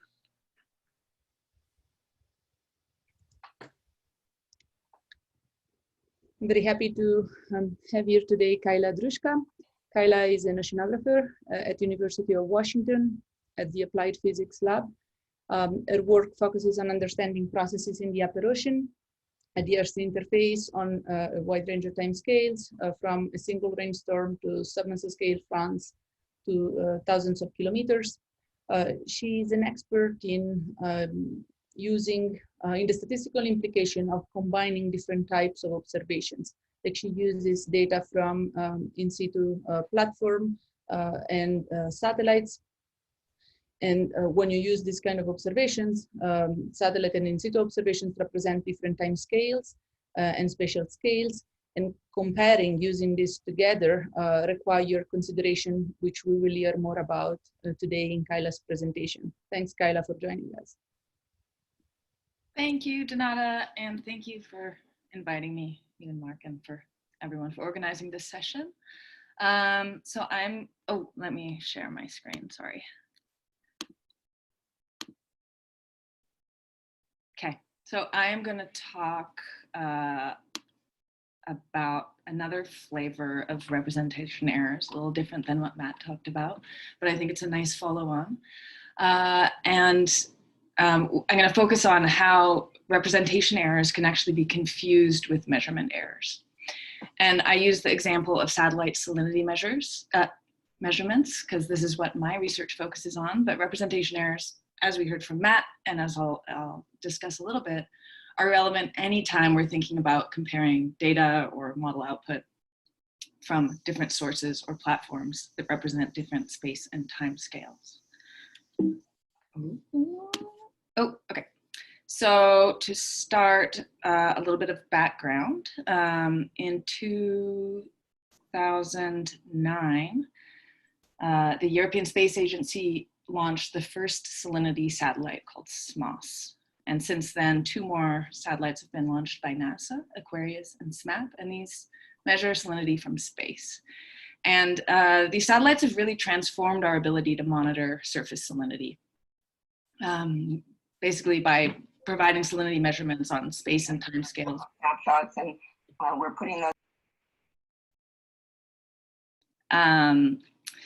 So the satellite salinity data complement existing in situ systems like Argo, which Argo provides really accurate large-scale salinity measurements in the open ocean, but it misses small and fast scale variability, so mesoscale signals.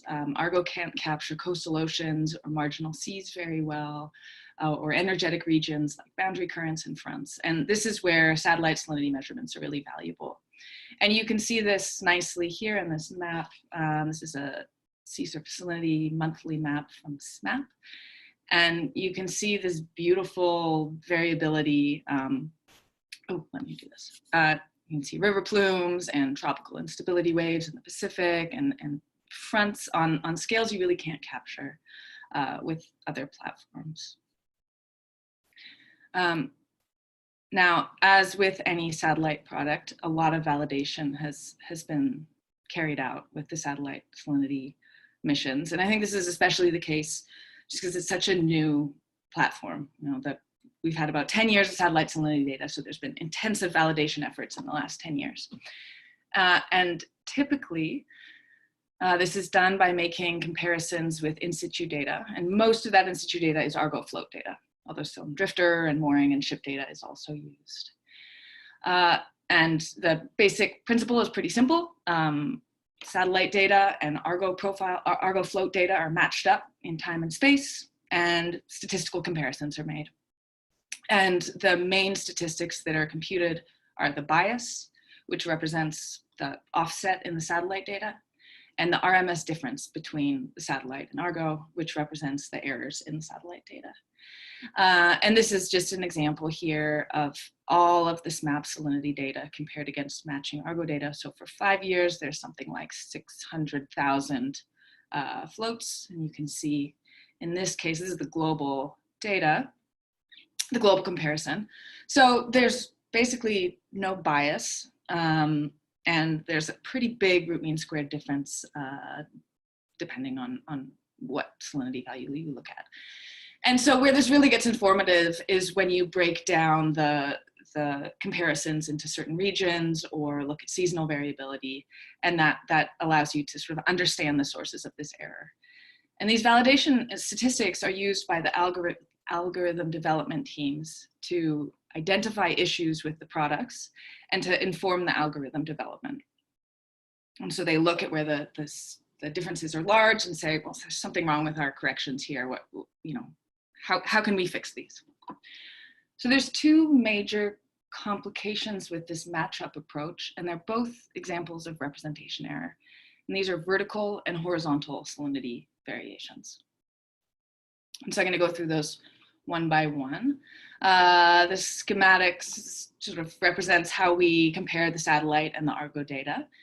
And satellite salinity measurements are made at L-band, and that frequency actually samples the upper 1 or 2 centimeters of the ocean. So the satellite salinity represents 1 centimeter depth.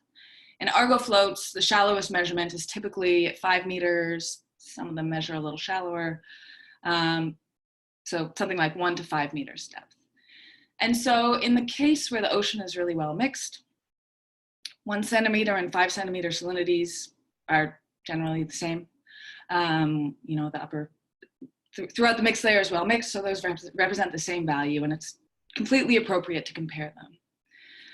However, in rainy regions, when you have a big rainstorm, you get a whole bunch of fresh water that gets dumped on the ocean surface, and that produces a vertical gradient. So you have fresh water at the sea surface and saltier water below. And so this is a example of a profile underneath a rain lens or a rain layer. So salinity is fresh at the top and deeper below.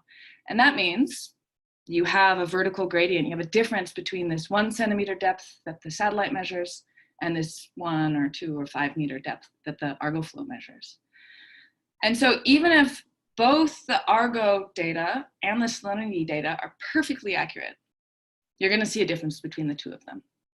But if you don't know there's a rain layer there, this appears as a fresh bias in the satellite measurements. The salinity measurements look fresh compared to Argo. And indeed, if we look in rainy regions, satellite salinity data do appear to have a fresh bias.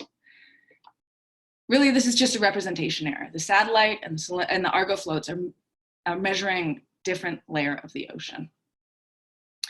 And you see a similar effect if you consider horizontal satellite salinity variability.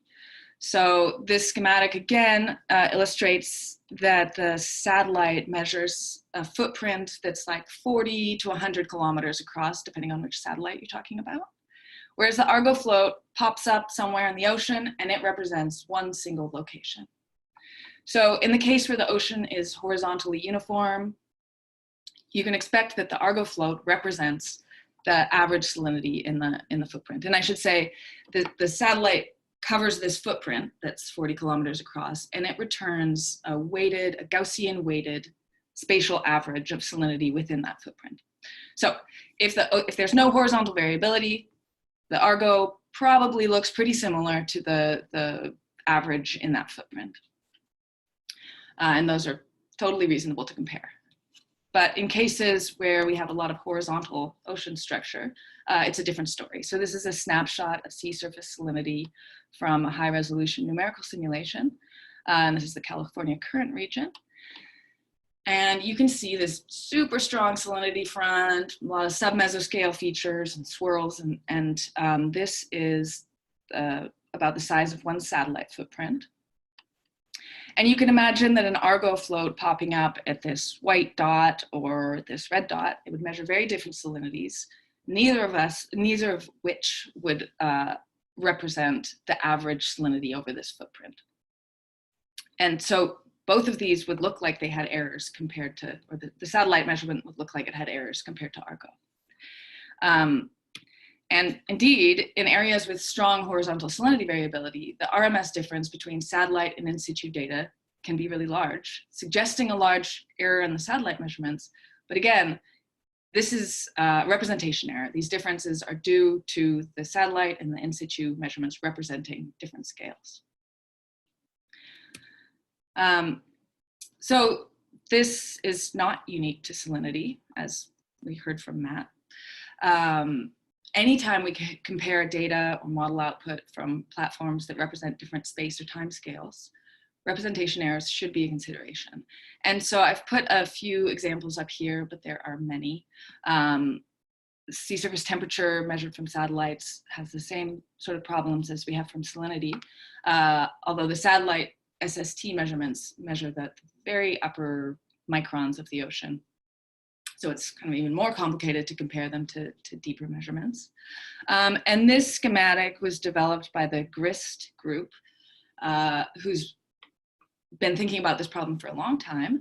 And this describes the sampling differences for different quantities, which are all referred to as sea surface temperature. So there's the skin temperature, the subskin temperature, some temperature at depth, and then the foundation temperature. And depending on how windy it is and what the conditions are, they can look very different.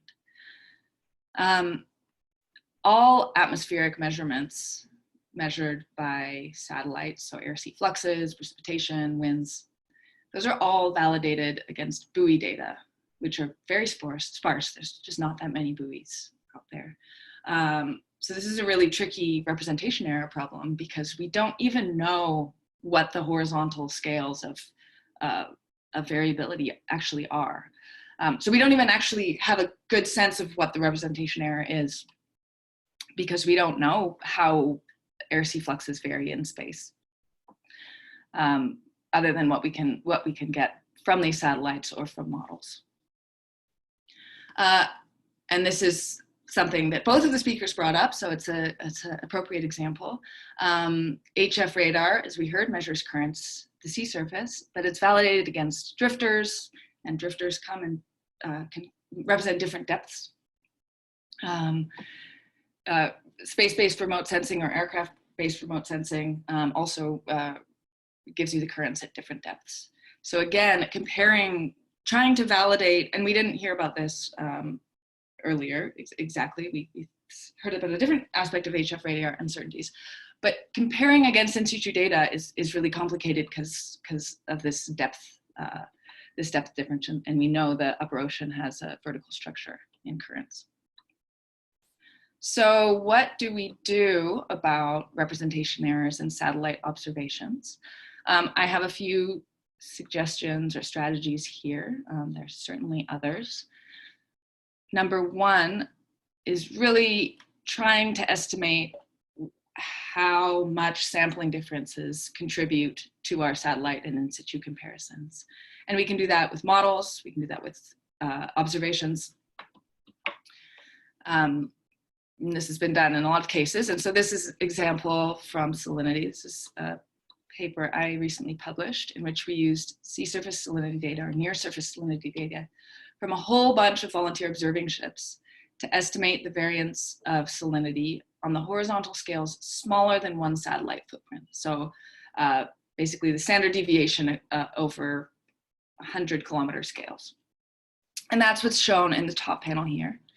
And you can see really strong signals in river plumes, at boundary currents, near the ice edge, all the places where you can imagine that horizontal salinity variability would be large, you see red areas here.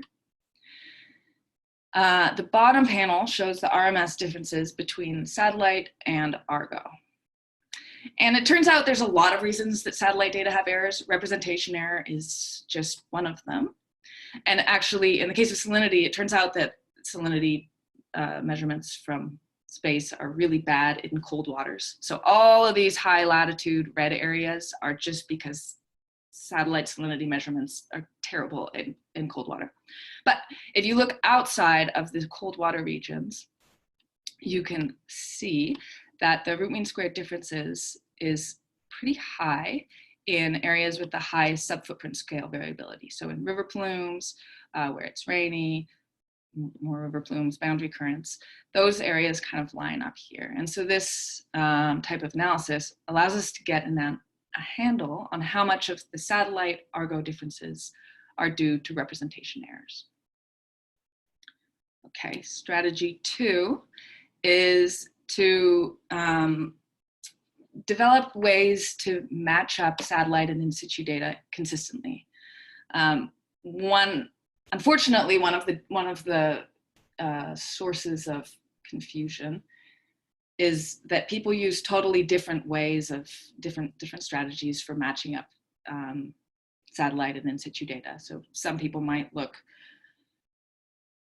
for all of the Argo data within 1 day of the satellite measurement, and some people might look for data within 5 days, and that gives you can give you very different statistics. So figuring out a way to do this consistently across platforms will help at least reduce that source of uncertainty from the picture. And so the SMOS PyMap or Salinity PyMap effort has done this really nicely. And this is a website that's given here. And what they've done is collected all the available in situ salinity data that's suitable for satellite validation. And then they've developed software to allow the users to select parameters for collocations with satellite data and do this in a consistent manner. And they produce a lot of reports showing the same statistics for all of these different products. And that really helps cut down on that sort of source of uncertainty within the uncertainty. This is a small but important one, and it's something that the SST community adopted and the salinity community has also taken up, which is that when you discuss surface measurements, it's really useful to report the actual depth rather than just saying it's SST.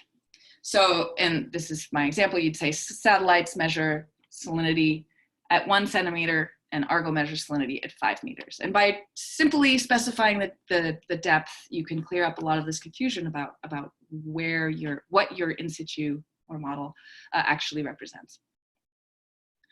And finally, satellite data providers should provide formal uncertainty estimates on their products.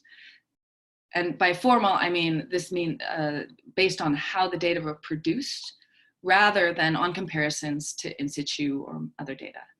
And so this is actually done for all of the current satellite salinity measurements or products. The data producers have taken into account all of the corrections that go into the satellite product. So these satellite retrievals are corrected for winds, SST, GPS, reflection from the galaxy, atmospheric radiation. There's all of these factors that go into the salinity retrieval. And all of those factors have their own uncertainty estimate. And so the data producers propagate those uncertainties and produce their sort of formal uncertainty estimate. And by providing those, the users are able to separate out how much of the observed satellite and in situ differences are expected from instrument noise and measurement errors versus the actual product errors. And so this image here shows a nice breakdown of the formal uncertainty estimates in the SMAP product due to winds, wind speed and direction, SST, and various atmospheric corrections.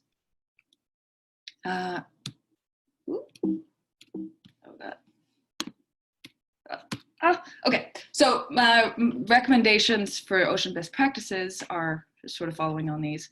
And one of them is and this came up in our discussion on Friday, using the term representation error to describe differences resulting from time and scale mismatches in comparison. So just we should promote the use of consistent language.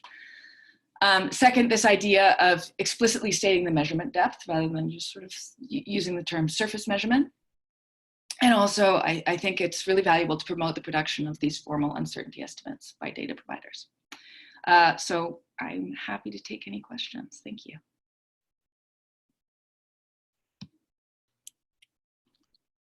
Thank you, Kyla. Thank you very much. Are there questions?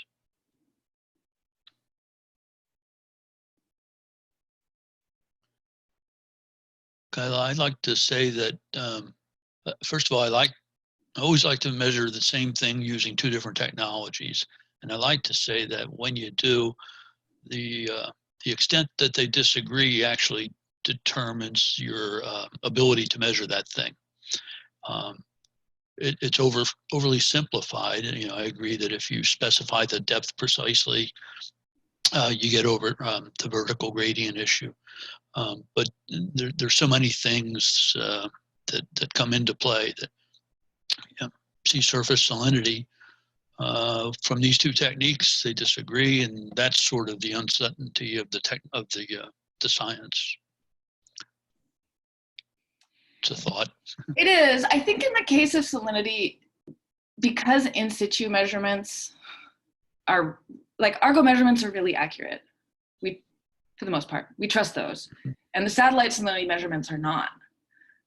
So I don't, and I don't know if this agrees or disagrees with what you say, but by comparing them, I think it's more a reflection of the satellite measurement than Argo. If you say there's a difference between satellite and Argo, it's not because Argo is not, because Argo is not accurate. Yeah, but there may be the horizontal variability. Absolutely, yes. Right?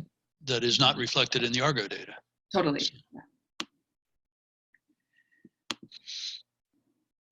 Hey, Kyla, I have a quick question. Yeah. Maybe the answer is in your 2019 paper, which I haven't read, but the ship of opportunity measurements of salinity, at what depth do they actually measure salinity, do you know? 5, somewhere between 3 and 7 meters.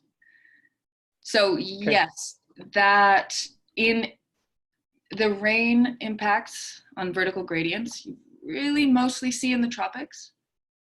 So indeed, using those ship data in the tropics, in the rainy regions, you are underestimating the variability. In other regions, looking at your maps, it didn't look. The variability wasn't great in the equator and tropics, right? No, it's bigger than the open ocean, but it's not huge. Yeah. Yeah. How thick are the freshwater lenses things? They're order of meters. Okay. Great. Oh, a meter? Wow, that's big. Okay. Thanks. Yeah. Can I ask a question, this Christoph? Yeah. Okay, Kyla, you know, you were mentioning at the beginning that variability is masquerading uncertainty. And this is for me an interesting picture. And so I was wondering about, you know, you can have variability that is due to certain processes, but you can also have variability that is, so to say, statistically induced. So purely effects that have to do with mixing in certain regions where you actually, it's not in an equilibrium state, so to say. And have you thought about separating this type of the causes of variability? Say that again. Okay, so say it again. You know, for some sort of variability, you cannot identify a process, so physical process behind. So it's so to say, statistically, in a sense, it's noise. So to say, the temperature is changing because there are some effects that you cannot simply associate to a certain process. You know, it's like the ocean has memory, and so there's a lot of things going on that you cannot say, okay, this is because there is an inflow of water from big rivers or so on. But it's just changing because there's some effect that occurred in the past and that induced this variability. Yeah, and I think, I mean, that's basically what I did in the figure I showed from the paper using the ship data. Okay. I said, what is the variability in this spot? I don't actually care what caused it. I just want to know where there's variability. And by flipping it around, you can then say, oh, well, the signals are really high in river plumes. Okay, that makes sense. But a priori, I didn't care or know where the signals were coming from. All right. Okay. Hey, Kyla, I have a question. The validation of the satellite measurements, does that take into account the different regions the satellites are sampling over? Because if they're not, then the validation itself may reflect a bias, right? Yes. So as we learn more about what causes these representation errors, the satellite validation people are becoming much more careful or thoughtful in how they do the validation. So for example, so it's a feedback into the, okay, yeah, perfect. Exactly. Okay. They're like, oh, we can't just, throw these statistics together in the rainy regions and tune the satellite so it looks okay. Yeah. Yeah, okay, thanks. And then there's a message on the chat that says, what news on projects for building sea surface, this is from Bruno, for building sea surface salinity merge data using SMAP, Argo, and other programs? I think that there's some attempts to merge the different satellite salinity missions, which is actually really complicated because they do have very different levels of uncertainty, that multiple satellites. Merging the SMAP and Argo floats is done with reanalysis products, some of which, there's a couple products that ingest satellite salinity. And that's like really new, and they do seem to be improving things like El Nino forecasts and certain other ocean variability, but that's all. That's not something I work on, but I know that that's beginning to happen, and it does seem to improve certain representation of certain processes. But there's no strict satellite Argo merged product that exists, as far as I know. Yeah, I've just rather a comment than a question. To me, this has been really an excellent talk, which has illustrated how sensibly the definition of a quantity or the uncertainty actually depends on the definition of a quantity. Because there's always a big risk that you really try to compare apples with oranges. And this is a great example for this, okay? Because if you do not exactly define what is sea surface temperature, okay, and satellite guys do this in a different way compared to Argo measurements, of course you will end up with extremely large uncertainties, but not because the measurement is bad, but because the definitions are bad. And of course, the realizations of the definitions in a way.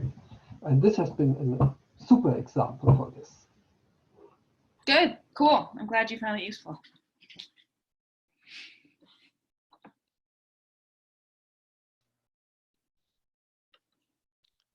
Kyla, there was a SPURS 1 and a SPURS 2. Are there anything in the works, or is it all Argo going forward?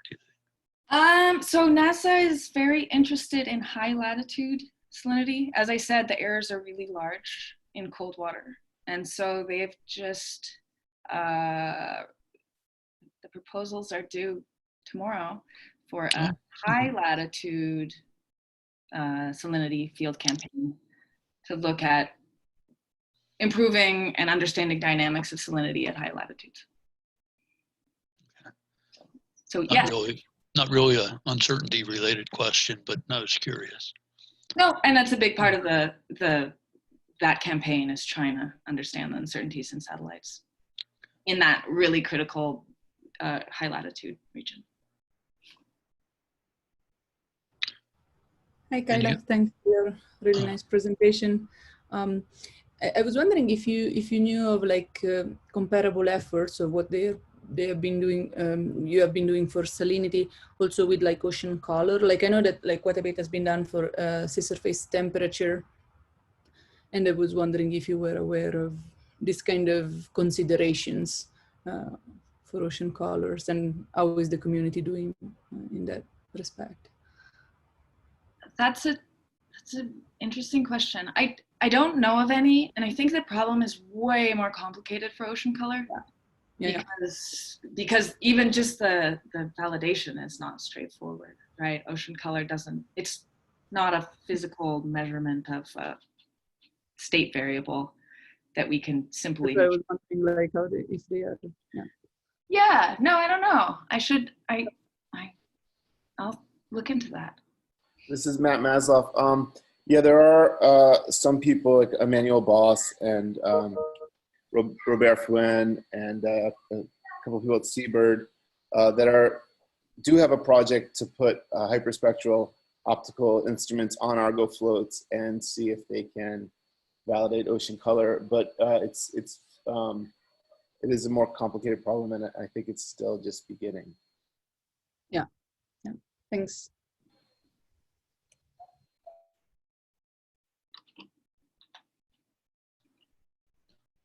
Any other questions or comments for Kyla? Well, I'd like to thank our speakers once again for their time and effort and for uploading their presentations and arriving. And I'm really pleased that all included the recommendations that we were seeking. They're being captured for downstream use in several occasions. And I thank the participants as well for your active participation. Conversations were great and very useful. Final session, same time tomorrow morning. Looking forward to it. Any closing thoughts from anyone? Then we'll sign off. Thank you very much. Bye-bye, everybody. Thank you, Mark. Goodbye. Thank you. Bye-bye. Bye-bye. Thanks, Mark. Sure. Thank you.